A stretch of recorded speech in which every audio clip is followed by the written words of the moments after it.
तो खाने की अव्यवस्था हो रही है, थोड़ी कमी हो सकती है, लेकिन आप व्यवस्था बनाइए क्योंकि ये हमारा अपना कार्यक्रम है।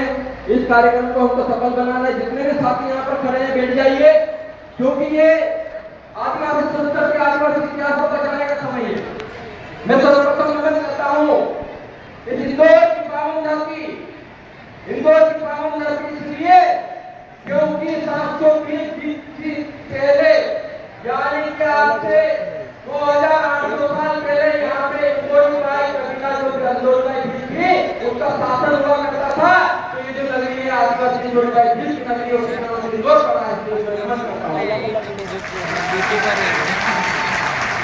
ये क्या हमें बताया नहीं गया, दो बहनें थी, एक चित्तौड़ी बाई थी, एक चित्तौड़ी बाई थी। चित्तौड़ी बाई के साथ चित्तौड़गढ़ जो हुई इससे उसका नाम चित्तौड़गढ़ पड़ा, और इंदौड़ी बाई के साथ की होते गया इसका नाम इंदौर पड़ा। ये हमें ये गर्व की बात है कि ये जिस धरती पे आज हम लोग बैठे हैं ये हमारी आदिवासी कबीला की धरती। मैं नमन करता हूँ हमारे पूर्व बिरसा मुंडा, खाजा नायक, भीमा नायक, राघोजी कांग्रेस, तमाम हमारे महापुरुष क्षत्रियों को। साथियों, आज का समय, आज का जो दिन है, जो नवगत विश्व आदिवासी दिवस है, उसके आप सभी को मैं बधाई और शुभकामनाएं देता हूँ। साथ ही साथ एक दुख भी है, किस प्रकार से मणिपुर में हमारे आदिवासी बहनों को लंगा करके घुमाया जा रहा है। ये चिंता का विषय है, क्या यह प्रयोग हो रहा है कि आदिवासी को दबाइए? अगर आदिवासी वहां से आवाज नहीं उठाते हैं, अगर आदिवासी मध्य प्रदेश के आदिवासी आवाज नहीं उठाते हैं, हो सकता है आने वाले समय मध्य प्रदेश में यह कुछ मैदान है। मणिपुर की जिन जगहों को लेकर घुमाया गया था उनसे उन्होंने हमको राखी नहीं बांधी, लेकिन आज इंदौर की जनता ने, इंदौर के आदिवासी समाज ने बता दिया, भले आपने हमको राखी नहीं बांधी, लेकिन आपसे और हमारा खून का रिश्ता है, आपका और हमारा डीएनए है, हम लोग संवेदना व्यक्त करेंगे। बहुत सारे मध्य प्रदेश का भी आपने न्यूज देखी होगी कि यहाँ के मुख्यमंत्री कहते हैं कि जो तीन समाज है उसको आदिवासी का स्टेटस देने के लिए प्रपोजल लेते हैं। मैं उनसे कह देना चाहता हूँ कि भैया आदिवासी सर्टिफिकेट देने से आप आदिवासी नहीं हो जाओगे। आदिवासी बनने के लिए आपको आदिवासी मालिक को जन्म लेना पड़ेगा, तब आदिवासी बनोगे। ये वही मंच है जिस मंच से 2018 में मैंने कहा था कि सरकार अगर आदिवासी को 1.5 लाख पद नहीं निकालती है तो हम सरकार बदल देंगे, और सरकार बदल दिए थे वो यही हुआ है। तो ये याद रखिए, हम वादे के पक्के हैं। जब जब ठाने सरकार बदल जाए, अभी 1.5 लाख पद नहीं निकाले तो अभी फिर वही असर होने वाला है। हम बार बार पिछले 5 सालों से हमारे एसपीएसओ के 1.5 लाख पदों की बात कर रहे हैं, लेकिन वो बनने का काम नहीं करते हैं। उल्टा आपके अपने कॉलेज से 15-15 लाख रुपए में नौकरी दे देते हैं। तो हमको बेवकूफ समझे हो भैया, हम पढ़े लिखे लोग हैं, सत्ता किधर की बिठाना है किधर की नहीं बिठाना ये युवा अच्छे से जानता है। ये पीले गमछे वाले, सफेद गमछे वाले आदिवासी युवा सब जानते हैं।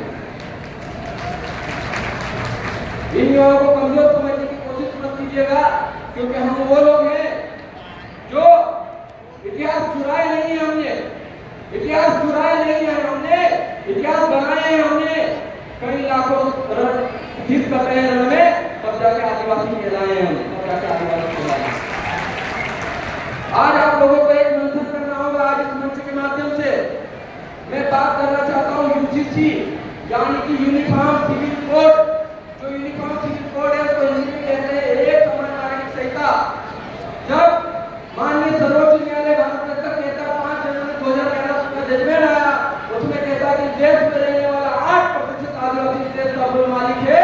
उसी जजमेंट को खत्म करने के लिए मालिकों की जो अस्तित्व है, पहचान, उसको खत्म करने के लिए यूसीसी लाया जा रहा है।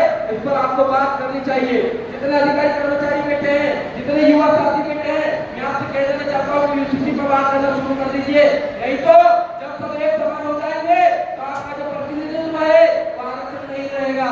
और जितने नेता बैठे हैं आरक्षित वर्ग से, तो उनसे भी कह देना चाहता हूँ कि जब आप सब एक समान हो जाएंगे तो आपके लिए पॉलिटिकल रिजर्वेशन भी नहीं बचेगा, ना ही आपकी जमीन बचेगी।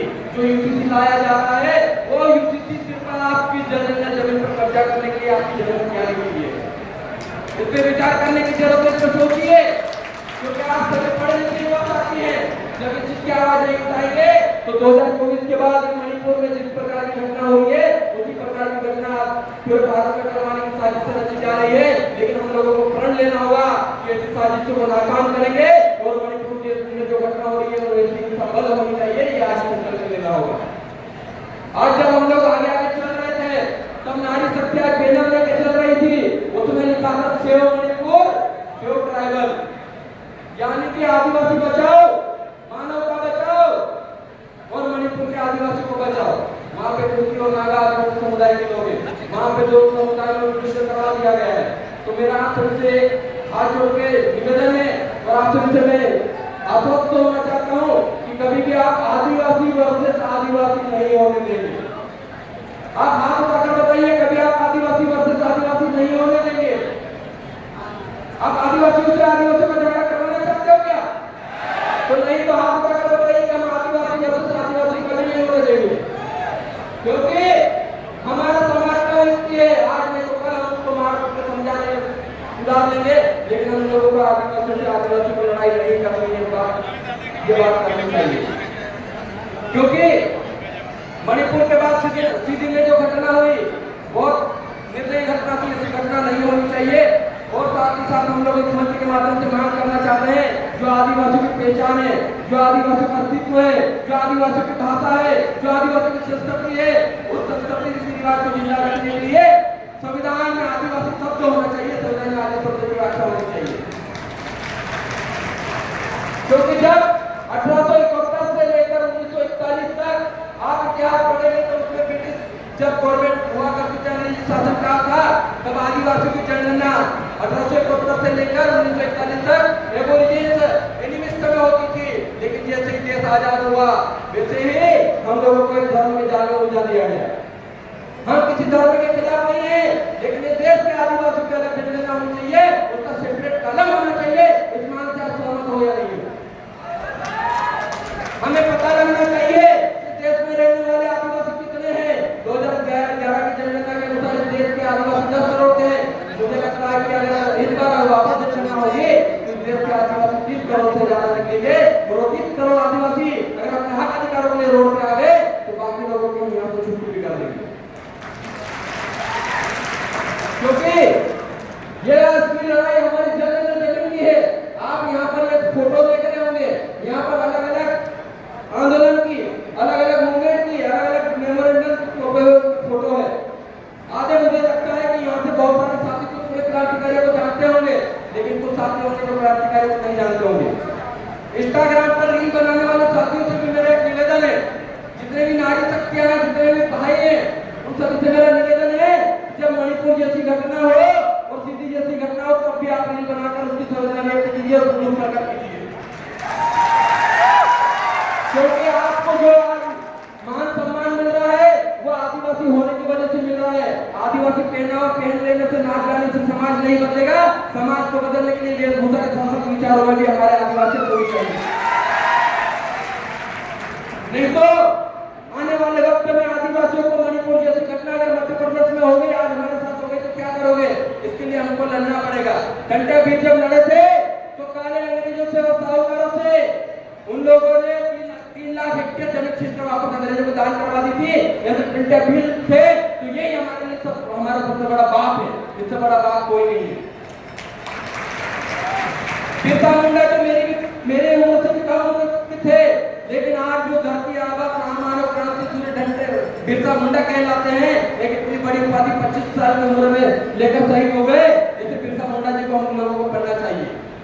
और संविधान सभा में जब संविधान का निर्माण हो रहा था उस समय पर जो जयपाल सिंह मुंडा जी की तस्वीर है जो बाबा साहब के करीब लगी हुई है, वो जयपाल सिंह मुंडा जी आपकी 5वीं अनुसूची के लिए लड़े थे, आपके आरक्षण के लिए लड़े थे, आपके जमीन के लिए लड़े थे, और वही उन्होंने किया। और आज आपके हिस्से में जो प्रतिनिधित्व आया और कहीं न कहीं जयपाल सिंह मुंडा जी का बहुत बड़ा योगदान है, लेकिन जयपाल सिंह मुंडा जी को हम लोग याद नहीं करते हैं। कितने साथी जयपाल सिंह मुंडा जी के बारे में जानते, जरा हाथ उठाकर बताइएगा।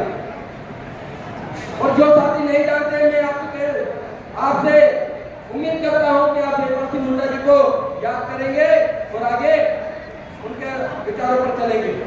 और जो लोग यूसीसी के माध्यम से हम लोगों के अस्तित्व को खत्म करना चाहते हैं, उनसे कह देना चाहता हूं कि पहले भी आदिवासी थे, आज भी जाएंगे। ये पहचान हम किसी को न देंगे या किसी को लेकर देंगे, ये आपको पढ़ लेना होगा। और मैं अंत में 2 मिनट और लूंगा, आनंद समिति से माफी चाहूंगा, 2 मिनट और लूंगा। मैं चाहता हूं कि इतने सब जो युवा बेटे हैं, मुझे ये पूरा विश्वास है कि सब समाज के लिए सोचते हैं, विचार करते हैं, इसलिए यहाँ बैठे हैं। बाकी कुछ लोग जो नाचने वाला के साथ लोग चले गए, तो आप लोगों को मैं क्रांतिकारी जोहार करता हूँ, क्योंकि आप लोग जो हो, आप ही लोग हो जो आदिवासी राज लाएंगे। एक समय हुआ करता था मुगलों का राज, एक समय अंग्रेजों का राज, अब आदिवासी राज आप ही लोग लेकर आएंगे।